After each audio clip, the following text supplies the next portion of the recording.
بسم الله الرحمن الرحيم.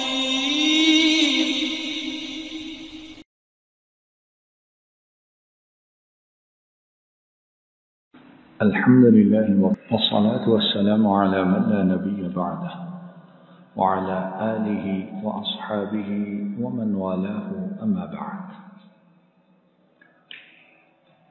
أعوذ بالله من الشيطان الرجيم. بسم الله الرحمن الرحيم. ولقد آتيناك سبعا من المثاني والقرآن العظيم. اور یقیناً تحقیق ہم نے آپ کو یہ 7 بار بار پڑھی جانے والی آیات عطا فرمائی، اور ہم نے آپ کو قرآن عظیم عطا فرمایا. تو یہ 7 بار بار پڑھی جانے والی آیات جو ہیں یہ سورۃ الفاتحہ کی آیات ہیں. اب کل ہم نے اللہ رب العالمین کی توفیق سے ایک حدیث مبارک اس کو پڑھنا شروع کیا جسے امام مسلم نے حضرت ابو ہریرہ رضی اللہ تعالی عنہ سے بیان کیا. حضرت ابو ہریرہ رضی اللہ تعالی عنہ نبی کریم صلی اللہ علیہ وسلم سے بیان کرتے ہیں، آپ نے ارشاد فرمایا، جس نے کوئی نماز پڑھی،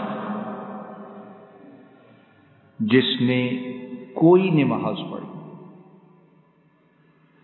کوئی پابندی نہیں ہے کہ فرض ہو نفل ہو، ہر نماز جس کو نماز کہتے ہیں، فرض ہو نفل ہو سنت ہو وتر ہو تہجد ہو صلاۃ الضحیٰ ہو اشراق کے نفل ہوں، کوئی نماز ہو، فرمایا جس نے کوئی نماز پڑھی اور اس میں ام القرآن نہ پڑھی، یعنی سورہ فاتحہ نہ پڑھی، تو آپ صلی اللہ علیہ وسلم نے فرمایا وہ ناقص ہے، یعنی وہ نماز پوری نہیں ہے. حضرت ابو ہریرہ رضی اللہ تعالی عنہ وہ کہتے ہیں کہ نبی کریم صلی اللہ علیہ وسلم نے 3 مرتبہ یہ بات ارشاد فرمائی کہ وہ نماز ناقص ہے، وہ نماز ناقص ہے، وہ نماز ناقص ہے. اب جب حضرت ابو ہریرہ رضی اللہ تعالی عنہ یہ حدیث بیان کر چکے تو ایک کہنے والے نے کہا کہ اے ابو ہریرہ، اے حضرت، ٹھیک ہے، لیکن جب ہم امام کے پیچھے ہوتے ہیں تب کیا کریں؟ تب کیا کریں؟ امام کے پیچھے ہوتے ہیں ہم لوگ تو مغرب عشاء فجر اس میں امام پہلی 2 رکعت میں اونچی آواز میں پڑھتا ہے، تو ہم کیا کریں پھر؟ تو حضرت ابو ہریرہ رضی اللہ تعالی عنہ وہ کہتے ہیں کہ پھر اس سورہ کو اپنے دل میں پڑھو. اور کل بھی عرض کیا کہ دل میں پڑھنے سے مراد یہ ہے کہ ایسی آہستہ آواز میں پڑھو جس سے تمہارے ارد گرد والے متاثر نہ ہوں، کیونکہ یہاں پڑھنے کا لفظ ہے اور پڑھنا جو ہے وہ زبان کے ساتھ ہی ہوتا ہے. تو دل سے پڑھنا یہ عربی کا محاورہ ہے، اس کا معنی یہ ہے کہ بہت آہستہ پڑھو کہ تمہارے علاوہ کسی اور کو تکلیف نہ ہو. پھر حضرت ابو ہریرہ رضی اللہ تعالی عنہ وہ کہتے ہیں کہ میں نے نبی کریم صلی اللہ علیہ وسلم کو یہ فرماتے ہوئے سنا. آپ نے ارشاد فرمایا، اللہ تعالیٰ نے خود فرمایا، اور یہ حدیث قدسی بنتی ہے، یعنی اللہ جل شانہ خود فرماتے ہیں اور اللہ کے فرمان کو نبی کریم صلی اللہ علیہ وسلم ہم تک پہنچا رہے ہیں. اللہ جل شانہ فرماتے ہیں، میں نے نماز کو اپنے اور اپنے بندے کے درمیان 2 علیحدہ علیحدہ حصوں میں تقسیم کر دیا. دو نصف حصوں میں اپنے اور بندے کے درمیان نماز کو تقسیم کر دیا ہے، اور میرے بندے کے لیے وہ ہے جس کا اس نے سوال کیا۔ اب آئیے سورہ فاتحہ کو کھول لیجئے۔ اللہ جل شانہ فرماتے ہیں اور میرے بندے کے لیے وہ کچھ ہے جس کا اس نے سوال کیا۔ اب اللہ جل شانہ خود ہی فرماتے ہیں کہ جب میرا بندہ کہتا ہے، نظر جمائیے سورۃ الفاتحہ پر، الحمدللہ رب العالمین، اور الحمدللہ رب العالمین اس کا معنی کیا ہے کہ ہر قسم کی تعریف صرف ان کے لیے ہے جو سارے جہانوں کے پالنے والے ہیں۔ بندہ جب کہتا ہے کہ ہر قسم کی تعریف صرف ان کے لیے ہے جو سارے جہانوں کے پالنے والے ہیں، بندہ نماز میں جب یہ کہتا ہے تو آسمان سے اللہ جل شانہ جواب دیتے ہیں، میرے بندے نے میری حمد کی ہے، میرے بندے نے میری تعریف کی ہے۔ تو اب آپ دیکھیے کہ سورۃ الفاتحہ اس کی ایک ایک آیت کا مقام و مرتبہ کتنا ہے۔ بندہ الحمدللہ رب العالمین کہے تو اللہ جل شانہ جواب دیتے ہیں کہ میرے بندے نے میری حمد، میری تعریف کی۔ پھر جب بندہ کہتا ہے الرحمن الرحیم، اور الرحمن الرحیم کا معنی کیا ہے؟ وہ بے حد رحم والا، نہایت مہربان ہے۔ بندہ یہ کہتا ہے الرحمن الرحیم، وہ رحمان بھی ہے اور رحیم بھی ہے۔ تو اللہ جل شانہ جواب میں فرماتے ہیں، میرے بندے نے میری ثنا کی ہے، میرے بندے نے میری ثنا کی ہے۔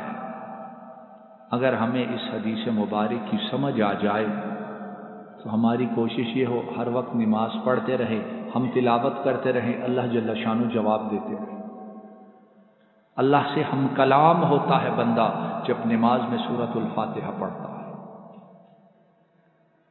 الرحمن الرحیم، جو بے حد رحم کرنے والا اور بہت زیادہ مہربان ہے۔ تو اللہ فرماتے ہیں میرے بندے نے میری ثنا بیان کی ہے۔ اور پھر بندہ کہتا ہے مالک یوم الدین، بدلے کے دن کا مالک ہے، مالکی مالک ہے، یوم الدین اس دن کا جس دن بدلہ دیا جائے گا، یعنی نیک کو اس کی نیکی کا اور برے کو اس کی برائی کا۔ اور وہ بدلے کا دن کون سا دن ہے؟ قیامت کا دن ہے۔ جب بندہ یہ کہتا ہے تو اللہ جل شانہ فرماتے ہیں میرے بندے نے میری بزرگی بیان کی ہے۔ اور ایک اور روایت میں ہے کہ اللہ جل شانہ فرماتے ہیں، ہائے ہائے مالک یوم الدین جب بندہ کہتا ہے تو اللہ فرماتے ہیں دیکھو میرے بندے نے اپنے آپ کو میرے سپرد کر دیا، میرے بندے نے اپنے آپ کو میرے سپرد کر دیا ہے کہ مولا جو کچھ ہے تو ہی ہے، میں تو کچھ بھی نہیں۔ پھر بندہ کہتا ہے ایاک نعبد و ایاک نستعین، ہم آپ ہی کی عبادت کرتے ہیں اور آپ ہی سے مدد مانگتے ہیں۔ تو اللہ جل شانہ فرماتے ہیں یہ میرے اور میرے بندے کے درمیان ہے اور میرے بندے کے لیے ہے جو اس نے سوال کیا۔ اب ذرا دیکھیے، جب بندہ کہتا ہے ایاک نعبد، ہم آپ ہی کی عبادت کرتے ہیں، وایاک نستعین، اور آپ ہی سے مدد مانگتے ہیں، تو بندے نے سوال کس چیز کا کیا؟ کیوں جی کس چیز کا سوال کیا بندے نے؟ مدد کا سوال کیا۔ اور اللہ فرماتے ہیں آدھا آدھا ہے، یعنی عبادت اس نے میری کی، وہ میرے لیے ہے، اور سوال اس نے مدد کا کیا تو وہ مدد اس کے لیے ہے، یعنی میں اس کی مدد کروں گا۔ تو اگر ہم دن میں 5 نمازوں میں، فرض میں، اور اس کے بعد سنتوں میں، اس کے بعد وتر میں، جب اللہ سے اتنی مرتبہ مدد کا سوال کرے اور یہ سوال ہمارے دل سے نکلے اور نماز میں توجہ ہو، تو سارا دن اللہ کی مدد آئے گی کہ نہیں آئے گی؟ سارا دن اللہ کی رحمت آئے گی کہ نہیں آئے گی؟ کیوں جی آئے گی کہ نہیں آئے گی؟ اللہ پاک جواب دے رہے ہیں، اللہ جواب دے رہے ہیں۔ تو اس کا مطلب ہے کہ ہم جو نمازیں پڑھتے ہیں، اللہ کا شکر، اللہ توفیق دیتے ہیں، لیکن پھر اگر اللہ کی مدد سے محروم رہیں تو اس کا معنی ہے ہماری نمازوں میں نقص ہے، خرابی ہے، یا ہم پڑھنے والے ہماری نیتیں ٹھیک نہیں، ورنہ اللہ کی مدد فوراً آتی ہے۔ پھر بندہ کہتا ہے اہدنا الصراط المستقیم، ہمیں ہدایت کیجیے سیدھے راستے کی طرف، صراط الذین انعمت علیہم، اس راستے کی طرف کہ جن پر چلنے والوں پر، کہ جس راستے پر چلنے والوں پر آپ کا انعام ہوا، آپ نے اپنی نعمت کی، اپنا انعام کیا، نہ کہ ان لوگوں کے راستے پر جن پر آپ نے غصہ کیا اور نہ وہ گمراہ ہیں۔ یعنی اے اللہ مجھے سیدھے راستے کی طرف ہدایت کیجیے، اس راستے پر، ان لوگوں کے راستے پر جن پر تو نے انعام کیا، جن پر نہ غصہ کیا گیا اور نہ وہ گمراہ ہیں۔ تو اللہ جل شانہ فرماتے ہیں یہ میرے بندے کے لیے ہے، اور میرے بندے کے لیے وہ کچھ ہے جس کا اس نے سوال کیا۔ اب بندہ یہاں کیا سوال کرتا ہے؟ جواب تو دیجئے، بندہ کیا سوال کرتا ہے؟ کیوں جی کیا سوال کر رہا ہے؟ اہدنا، سیدھے راستے کی طرف۔ اب اللہ جل شانہ فرماتے ہیں میرے بندے کے لیے ہے وہ جس کا اس نے سوال کیا، یعنی مانگنے والے کو اللہ جل شانہ سیدھے راستے کی طرف ہدایت عطا فرماتے ہیں۔ تو اب اگر، اور اہدنا الصراط المستقیم، یہ انشاءاللہ تفسیر میں دیکھیں گے، اس کا تعلق دین سے بھی ہے، دنیا بھی سے، اور زندگی کے ہر شعبے، ہر کام اور ہر میدان سے، کہ اللہ ہر چیز میں ہدایت کی طرف ہماری رہنمائی کر۔ اور اللہ فرماتے ہیں میرے بندے کے لیے ہے جو کچھ اس نے مانگا۔ تو اگر اس کے باوجود ہم اپنی دنیاوی زندگی میں بے ایمانی کرتے ہیں، جھوٹ بولتے ہیں، فراڈ کرتے ہیں، حرام کھاتے ہیں، وعدہ پورا نہیں کرتے ہیں، بدسلوکی کرتے ہیں، لوگوں کے حقوق مارتے ہیں، تو اس کا مطلب ہے ہماری دعا قبول نہیں ہو رہی ہے، اور یہ نقص خرابی ہم میں ہے، کیونکہ اللہ ساتھ ہی جواب دیتے ہیں کہ میرے بندے نے جو سوال کیا وہ سوال اس کے لیے ہے، یعنی اس کے جواب میں نے دے دیا، اس کے سوال کو میں نے پورا کر دیا۔ اب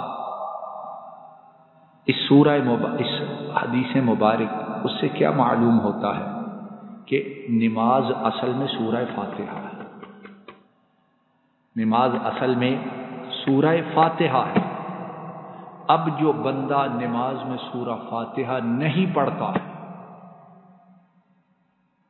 تو جو اللہ نے فرمایا کہ میں نے نماز کو 2 حصوں میں تقسیم کیا، آدھا حصہ میرے لیے آدھا بندے کے لیے، تو بندے نے سورہ فاتحہ نہ پڑھی تو اس کی نماز کی کوئی حیثیت رہتی؟ اب یہاں مسئلے کی ایک بات وہ بھی سن لیجئے۔ ہمارے بڑے بھائی اور ساتھی وہ کہتے ہیں کہ ٹھیک ہے جی، سورہ فاتحہ ہم ظہر میں پڑھیں گے، عصر میں پڑھیں گے، لیکن مغرب، عشاء اور فجر میں ہم نہیں پڑھیں گے، کیونکہ امام پہلی 2 رکعتوں میں پڑھتا ہے تو ہم نے نہیں پڑھنی ہے۔ اب بات یہ ہے کہ نبی کریم صلی اللہ علیہ وسلم وہ فرماتے ہیں کہ جس نے فاتحہ نہیں پڑھی اس کی نماز ناقص ہے۔ اور حضرت ابو ہریرہ جو نبی کریم صلی اللہ علیہ وسلم کی احادیث کو سب سے زیادہ روایت کرنے والے، ان سے پوچھا گیا کہ امام کے پیچھے ہوتے ہیں تو انہوں نے کہا پڑھو لیکن خاموشی سے پڑھو۔ اور یہ پھر حدیث بھی سنائی کہ نماز اصل میں سورہ فاتحہ ہے، تو نہیں پڑھو گے تو اللہ کی ہم کلامی سے محروم ہو جاؤ، اور اللہ نے جو نماز کے 2 حصے کیے ہیں تو تم اللہ والا حصہ وہ بھی نہیں ادا کیا، اور اپنا حصہ جو دعا کا ہے وہ بھی تم نے ضائع کر دیا۔ اب بعض لوگ کہتے ہیں کہ سورۃ الاعراف میں اللہ جل شانہ ارشاد فرماتے ہیں وَإِذَا قُرِئَ الْقُرْآنُ فَاسْتَمِعُوا لَهُ، فَاسْتَمِعُوا لَهُ، جب قرآن کریم پڑھا جائے تو اس کو اچھی طرح سن لو، وَأَنصِتُوا، اور خاموش ہو جاؤ، لَعَلَّكُمْ تُرْحَمُونَ، تاکہ تم پر رحم کیا جائے۔ وہ کہتے ہیں چونکہ قرآن میں یہ آیا ہے کہ قرآن کریم کے پڑھنے کے وقت خاموش ہو جاؤ، توجہ سے سنو تاکہ رحم کیا جائے، اس لیے ہم سورہ فاتحہ نہیں پڑھتے۔ اب بات یہ ہے کہ یہ آیت کس پر اتری؟ جواب دیجیے کس پر اتری؟ اب اس آیت کو وہ زیادہ اچھا سمجھتے ہیں یا آج والا بندہ زیادہ اچھا سمجھتا ہے؟ جن پر وہ آیت اتری ہے انہوں نے ہی فرمایا ہے کہ سورہ فاتحہ پڑھو، اس کے بغیر نہیں ہوتی ہے، جب پڑھ لو تو پھر خاموشی سے باقی قرآن سن لو۔ بات سمجھ آ گئی ہے؟ وہ کہتے ہیں جی قرآن میں آیا ہے، تو جواب یہ ہے کہ جس پر اترا ہے اور انہوں نے ہی کہا ہے کہ یہ پڑھ لو اور پھر باقی خاموشی سے سن۔ اور یہ دنیا میں عام قاعدہ ہے کہ کچھ اصول، کچھ ضوابط، کچھ رولز اینڈ ریگولیشنز ہوتے ہیں، اس کے بعد ان میں ایکسیپشن ہوتی ہے۔ تو یہ سورہ فاتحہ کا پڑھنا یہ ایکسیپشنل کیس ہے، اور اللہ کے رسول کے حکم ہی سے صلی اللہ علیہ وسلم۔ اب ہمارے بھائی جو کہتے ہیں کہ سورہ فاتحہ امام کے پیچھے نہیں پڑھنی ہے، کیوں کہ امام پڑھ رہا ہے، یہی بھائی توجہ کیجئے، فجر کے وقت جب آتے ہیں اور امام جماعت میں کھڑا پڑھا رہا ہے، انہوں نے سنتیں پڑھنی ہے، پیچھے آ کے سنتیں پڑھتے ہیں کہ نہیں پڑھتے ہیں؟ پڑھتے ہیں کہ نہیں پڑھتے ہیں؟ اس وقت امام اپنی تلاوت کر رہا ہے، وہ پیچھے اپنی سنتیں پڑھ رہا ہے، اس وقت ان کو یہ آیت یاد نہیں رہتی، حالانکہ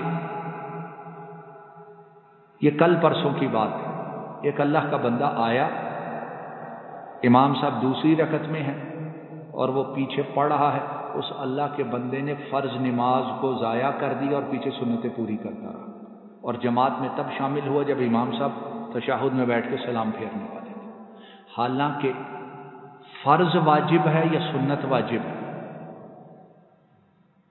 سمجھ آئی بات کی؟ اب وہ اپنی سنتیں ادا کرتا رہا، کیوں؟ اسے سکھلایا یہی گیا ہے کہ سنتیں پہلے پڑھنا۔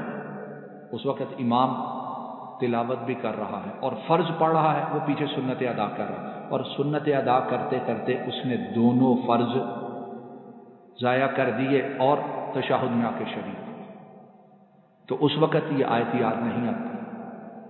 بات یہ ہے کہ جو اللہ کے رسول نے جیسے فرما دیا ہم نے ویسے ہی کرنا ہے۔ اب ایک اور مثال سے اس بات کو سمجھ لیجیے اور انشاءاللہ بات کو ختم کرتے ہیں۔ جمعہ کا جب خطبہ ہوتا ہے، جمعہ کا جو خطبہ ہے اس کا سننا واجب ہے، اس میں بولنے کی اجازت نہیں ہے، بلکہ نبی کریم صلی اللہ علیہ وسلم آپ نے ایک حدیث مبارک میں ارشاد فرمایا کہ جس نے دوران جمعہ، دوران خطبہ بیٹھا ہوا ہے، بولا نہیں زبان سے، لیکن اس کے سامنے پتھر پڑے ہیں۔ پہلے مسجدوں میں کنکریاں ہوتی تھی چھوٹی چھوٹی، بیت اللہ میں بھی ہوتی تھی اور مسجد نبوی میں بھی شروع میں خالی مٹی تھی، پھر نبی کریم صلی اللہ علیہ وسلم کے دور میں ہی جب بارش کی وجہ سے کیچڑ ہو جاتا تو چھوٹی چھوٹی کنکریاں ڈال دی گئی تھی۔ تو نبی کریم صلی اللہ علیہ وسلم نے ارشاد فرمایا کہ جس نے دوران خطبہ ان کنکریوں کو ہاتھ لگایا، ان کے ساتھ کھیلا، فقد لغا، اس نے بڑی بیہودہ حرکت کی ہے، اس نے بڑی بیہودہ حرکت کی ہے۔ یعنی بولنا تو منع ہے ہی ہے، دوران خطبہ کسی اور طرف مصروف ہونا وہ بھی غلط بات ہے۔ اور اسی طرح بہت احادیث ہیں کہ نبی کریم صلی اللہ علیہ وسلم نے خطبہ جمعہ اس میں گفتگو سے، بات کرنے سے، حتیٰ کہ اشارہ کرنے سے بھی منع کیا۔ لیکن یہی اللہ کے رسول صلی اللہ علیہ وسلم، جیسا کہ صحیح مسلم میں امام مسلم بیان کرتے ہیں، حضرت جابر رضی اللہ تعالی عنہ وہ کہتے ہیں کہ نبی کریم صلی اللہ علیہ وسلم نے ارشاد فرمایا، تم میں سے کوئی شخص جمعہ کے دن آئے اور امام خطبہ دے رہا ہو تو وہ 2 رکعتیں پڑھے اور انہیں مختصر کر دے۔ اب خطبہ جمعہ کے درمیان بات کرنا، اشارہ کرنا، حرکت کرنا، چھیڑنا منع ہے، لیکن جب آنے والا آئے تو وہ کیا کرے؟ 2 رکعت پڑھے۔ اب 2 رکعت میں وہ تلاوت بھی کرے گا، 2 رکعت میں وہ حرکت بھی کرے گا، ہاتھ اٹھائے گا، رکوع میں جائے گا، سجدے میں جائے گا، تشہد میں بیٹھے گا، سلام پھیرے گا۔ تو اللہ کے رسول نے کیا فرمایا؟ وہ 2 رکعت ادا کرے، پھر بیٹھے، انہیں مختصر کر دے، اور پھر توجہ کے ساتھ خطبہ سنے۔ تو جیسے خطبہ جمعہ اس کا سننا واجب ہے، بولنا، حرکت کرنا ناجائز ہے، لیکن اس کے لیے حکم ہے کہ 2 رکعت پڑھے، دیر سے آئے، پھر بیٹھے۔ اسی طرح قرآن کریم کی نماز میں جب تلاوت ہو تو توجہ سے سنیں، لیکن سورۃ الفاتحہ اسے نہ چھوڑیں، اس کی تلاوت ضرور کریں، اور جو چھوڑ دیتا ہے وہ کسی کا نہیں، اپنا نقصان کرتا ہے۔ کیوں؟ نماز نام ہی سورۃ الفاتحہ کا اللہ کے رسول نے رکھا، اور اس کے بعد نماز 2 حصوں میں تقسیم ہے، اور ان دونوں حصوں کا تعلق سورہ فاتحہ کے ساتھ ہے۔ اور اس کے بعد یہ ہے کہ جب امام کہے وَلَضَّالِّينَ تو مقتدی کیا کہیں؟ سارے آمین کہیں اور با آواز بلند کہیں۔ اب یہاں بھی بڑے بھائی ساتھی وہ جھگڑا کرتے ہیں کہ جی اونچی کہنا ہی نہیں ہے، کیا ضرورت ہے؟ اور بعض ائمہ حضرات آپ نے سنا ہوگا وہ کیا کرتے ہیں؟ وَلَضَّالِّينَ